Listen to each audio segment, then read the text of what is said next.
It's Triple Crown here, Saturday, June 29th, 2024. In the midst of the summer, less than a month to go to the National, less than a week to go till the National, in the sense of the Nashville card show. I'll be set up there the following weekend, and because of that, today I'm not in a huge rush to move a lot of my cards. What I'm really trying to do is thin out some of the bulk. This is the perfect show to do so here at the Greenhills show, Winton Woods show, whatever you want to call it. But it's more of a local show in the Cincinnati area. I expect that I can move quite a bit of my cards, anywhere from $10 to $100. It'll probably be more collector-oriented at this show. I also anticipate maybe moving more of my baseball that I am used to. I love moving baseball. It is still my favorite sport, but as everyone knows, football is king. We'll see what happens here.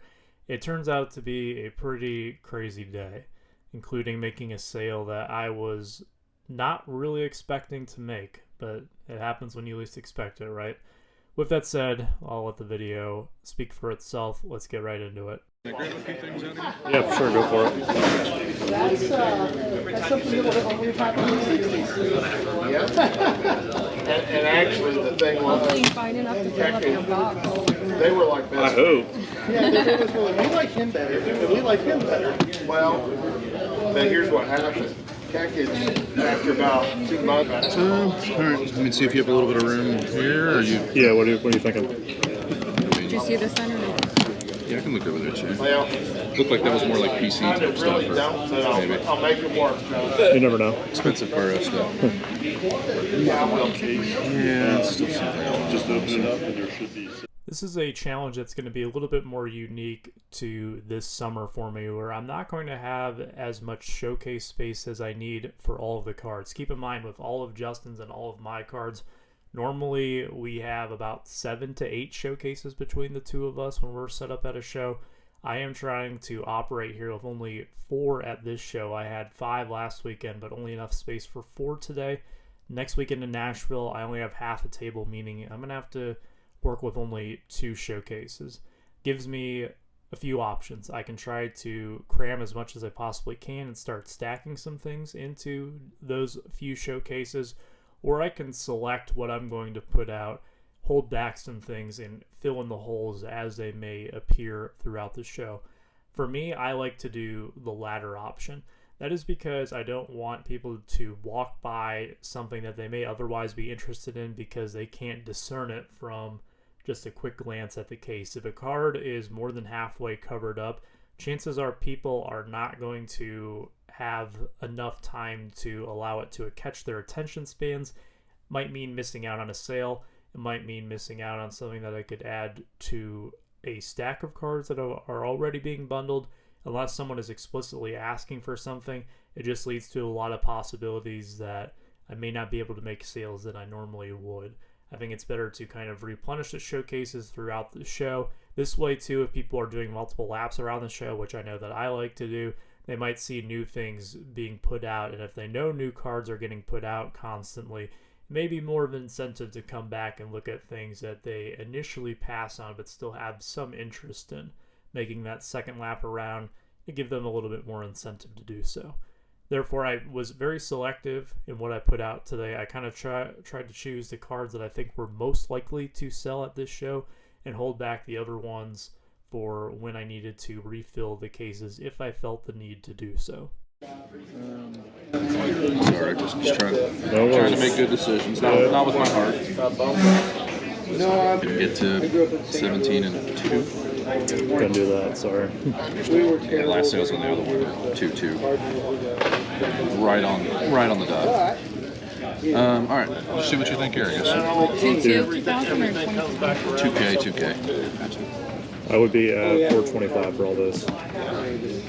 Okay, am I good? Can I PayPal? I don't have PayPal, I have Zelle or Venmo. We can do it. Okay, cool. Thanks. Yep. Tiger's prospecting, it's... Can I see the arrows? Yeah. It's a risky game. But I hope I'm wrong about Max Clark. I hope he's everything that they say he's going to be. What'd you do on that Soto in this? 160.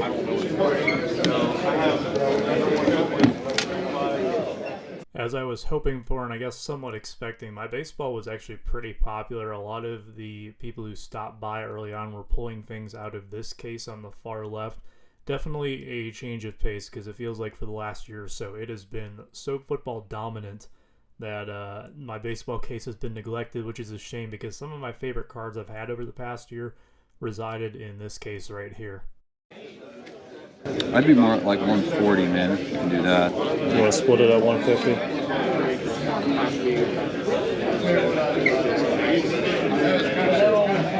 Pretty sure it's all good. I talked to this gentleman at several points throughout the show. He was incredibly friendly, very easy to work with. We did come to an agreement at 150, but I want to put some emphasis on his negotiation style here, particularly the question he asked. You'll notice that he asked me what I could do rather than what's my best. Now, I certainly prefer his question over the what's your best question. I've made my opinion on that question well known over the course of all these blogs.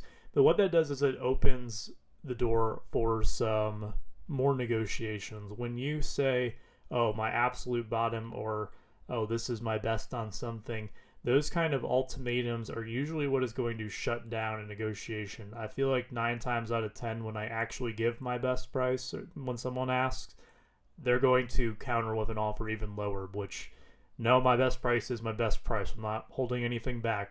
If you want to know my best, I'll tell you, but there's not going to be any more room off of that number. You see there, though, we were able to have kind of a back and forth to agree upon the 150, whereas if he had asked me what my best was and I came out at 160, I'm not likely to go back on that. I am more likely to work a little bit more when we leave it a little bit more open-ended. I think without the ultimatums, sometimes that can work in your favor, but a lot of times it's going to end up working against you. Just something I wanted to point out. At least that's my philosophy on negotiating. Some may differ. That's perfectly fine.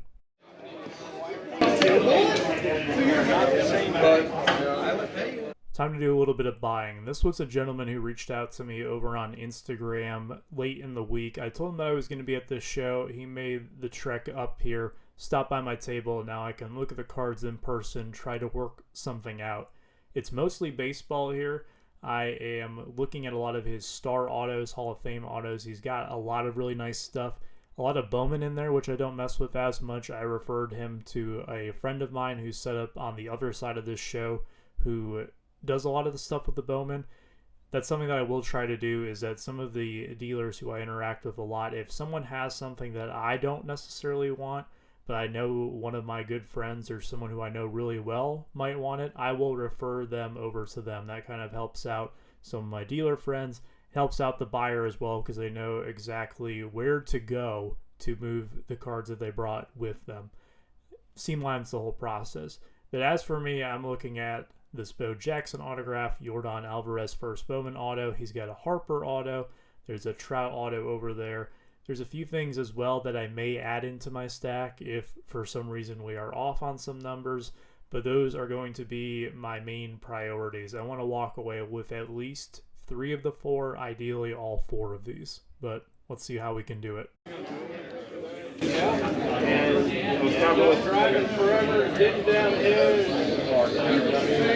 I use card ladder, I think. That's what I use.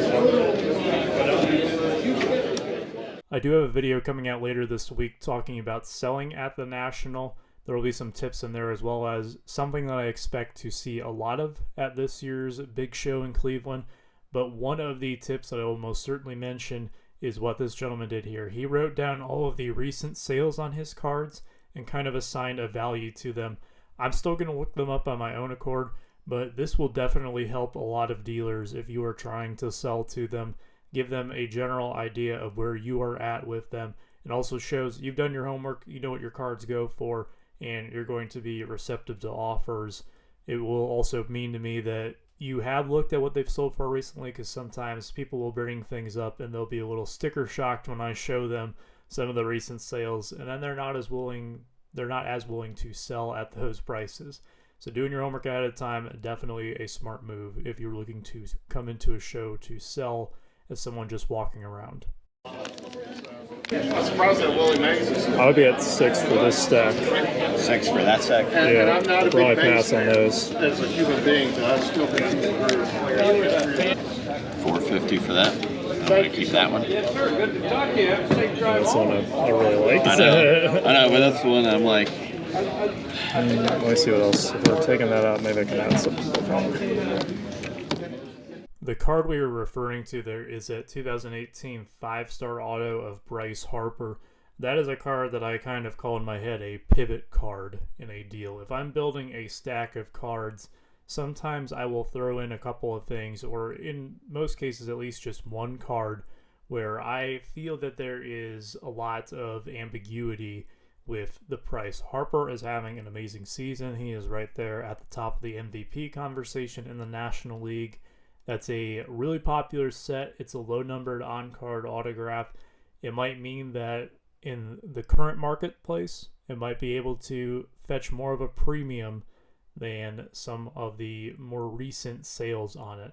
And therefore, I am a little bit more willing to take a chance on it, especially if I am building a stack where I know I can be backed by the rest of the cards in that stack in case I am incorrect in my gut assumption on that card. But this gentleman and I are thinking a little bit too much alike. He really likes that Harper as well. He sees the value in it that I see, and therefore I don't think he's going to be as willing to give it up at the price that I want to be at. That means I'm going to have to look for something else. I don't mind buying those 3 cards. I just want to be at $4.50. He has some more things in his case, though, that he says that he has that I haven't had a chance to look over yet. Everything that he brought out was the things that we reviewed on IG earlier in the week. I'm curious to see what else he has, because there might just be something in there that can help us cross the bridge and shake hands on a deal. Let's see what he's got. Got some nice stuff. Right up my alley.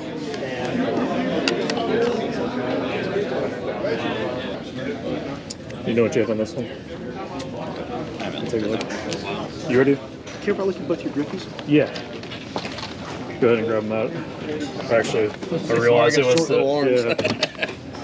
wrong side of the case there.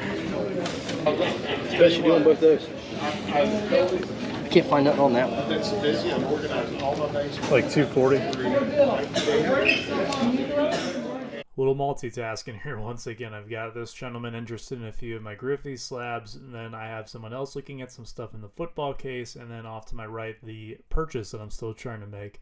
Sometimes it is a matter of trying to balance several deals at once at shows, regardless of where they may be at. One in 2022 for 73 and one for 150. Okay. So 100. $100? Yeah. You say 450.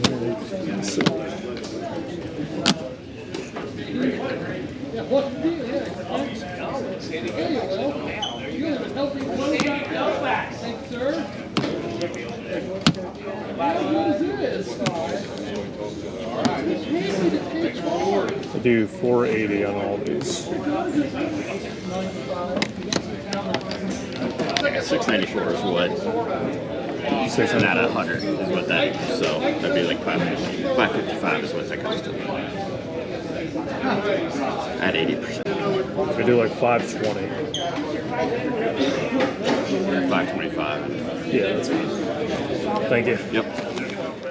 Here's a better look at the cards I just picked up at $5.25. First one here, the Mantle Yastrzemski Musial Triple Threads. Relic card Triple Threads is my all-time favorite product. Definitely have a soft spot for that one. Can never go wrong with a Trout auto. This is from the new 2024 Topps on the 89 style design, black border number to 99. Who can ever resist a nice Bo Jackson on-card auto from 5-star number to 15? And rounding it out with a Yordan Alvarez first Bowman auto. 9 on the card grade, 10 on the auto grade. Good little variety of baseball there. Very pleased to pick up all those. Definitely one of the highlights buying wise of the show. Yeah, it's like, yeah, I gotta grab that. So, Would you use money on it straight up?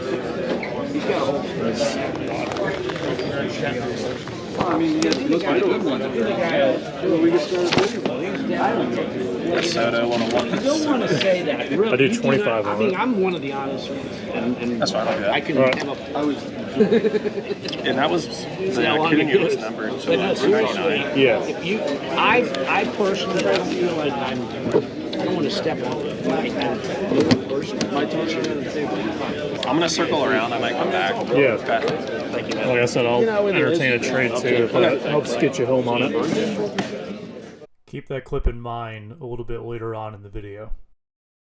This is going to be my largest deal of the show. A lot of cards are going to move here, but there is one in particular that I want to focus on because this might be the most single toughest decision I have ever made in terms of letting go of a card. This was one that I kind of put my heart into. I definitely try not to do that as a dealer, but every once in a while something comes along that I get the opportunity to purchase, but I full well know that when I do so, if that number comes along, I have to take it. Well, that number came along. Let me show you what happened. Is there anything on this? Not in a long time. I think there was like a, there might have been like a raw one at like 21 something when I looked at it last time. I don't remember when it was though. There's nothing on that Amon. Not that I saw. Okay. That one is mine, but I don't know. Did you grade it? No, I bought it like that. He's my favorite player, and I want a NT True RPA for my collection. But when I saw that, I'm like, you know what? I'll grab that, and if I end up moving it, then I'll buy the RPA. Yeah. How much did the RPA go for? About $1,000. So the 101 Shield, Select Shield went for $2K, and it was raw. So what's the best you do on this? I would take 2,000, but otherwise I'd keep it. It's probably top 5 favorite card I've ever owned. Yeah, it's very cool. If I took that for 2, what would you do here? If I get that for 2, I'd do this for 22.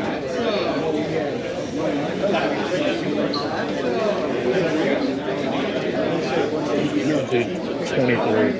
Is if not, no worries. Cool. All right. Sounds good, man. I'm definitely sad to see that go. Yeah, it's cool. That's what it is. Here's the card, the Amon-Ra St. Brown 1/1 Nike Swoosh RPA out of Select. I've posted it on social media. I was actually asked about this card last weekend, and someone brought up the hypothetical that you saw play out right there. If you were offered $2,000 for it, would you take it? I said I would back then. I had to hold true to my word there. You can even probably tell in my voice right now that I'm still a little sad to let that card go. Like I said, I try not to get too attached to the cards that I put out in my showcases. As a card dealer, the only way to stay afloat is to move cards. If I don't want to move something, then I should not put it out in my showcase. I did not expect to move that card that quickly, but I am proud of myself that I took a chance on it. I got my number. I made a nice profit on the card as well. I got to own it for about a month, and I really did enjoy that card, but there will be more Amon-Ras out there. And as I said as well, this will open the door for me to go out and get that NTRPA that I have been eyeballing. Funny enough, just before recording this video, I saw one posted for sale. Maybe at the National. If the opportunity presents itself, I will come home with one. But at some point in time, I would like to own that NTRPA of Amon-Ra. That one was definitely a fun card to own, though. One of the ones that will be a huge highlight of my 2024. But, man, it was a very, very difficult decision. I cannot understate how difficult it was to let that go. It certainly helps when you have all those other cards that are moving with it. But boy, oh boy, I was definitely a little attached to that one.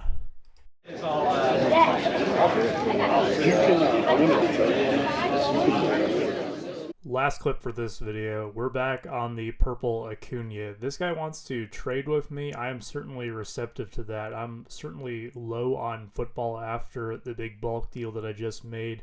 With a plethora of baseball and a lot more baseball coming in, it'd be nice to diversify what I have a little bit, and I think this Acuna is the perfect card to do so. I can move into a few cheap football slabs. I'm also eyeing that Bedard Young Gun. I don't have any hockey cards in my case right now. It would certainly be nice to take that with me down to Nashville next weekend, or even take that up to Cleveland with me for the National. Let's see if we can make this work. I do these four for this and $20. Would I add or you add? I would add. Some guys bought a lot though. Like, What did you value this at? About three, 175, so 40, and then I just kind of threw that one right. no, it was like a. You said 40 on that, Yeah. and then you said 3 on this. Yeah. Right? Yeah. Well, we had to put a flag on it because it was like 10 feet out. I put the 4 around 520. I don't remember. Like, I might be off in terms of how I got there, but Okay. 520 and then Let me just had 5. let me think about like what realistically where I would like to be at lowest on this, because this is my biggest hang up, because I know when the season comes back it's going to come back up. So and I know there was one low sale at 291, but then there were There's quite a few. There's a couple at 290, and I saw a few at like 350. I saw one at like 325. I don't know if this is kinda- real, but I saw like basically a 390. That Bedard Young Guns is going to be probably the card that will determine if this deal is a positive or a negative for me. There are a couple of sales right around 290, but for the most part they've been around at 350 with some in the low threes as well. My idea is to kind of get it at a value of 3 to 325. I'll start at 3 and work my way up to 325. If he wants me to add an extra 20 bucks, I think that's fine.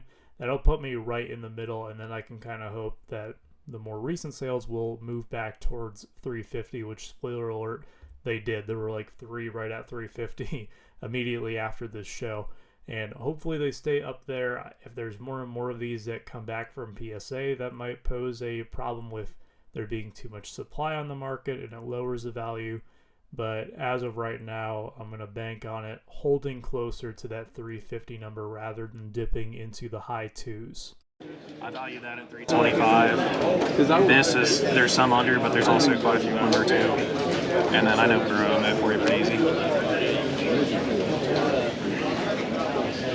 I think that's fair. Okay. I really like the flexibility of trading down into the cards I got. I like the idea of picking up my first ever Bedard Young Guns. I also like the idea of moving off of a card of a guy who is currently hurt right now. I think to get the number I really wanted on that Acuna, probably would have to wait until the off season or even next season. For me, I'd like to move into those other cards at this point in time. He gets a card he's happy with, and both sides are satisfied. Overall, what else can I say? This was a phenomenal show. Great way to end the month of June and look ahead to what will be an even crazier July, I'm sure, with the National approaching.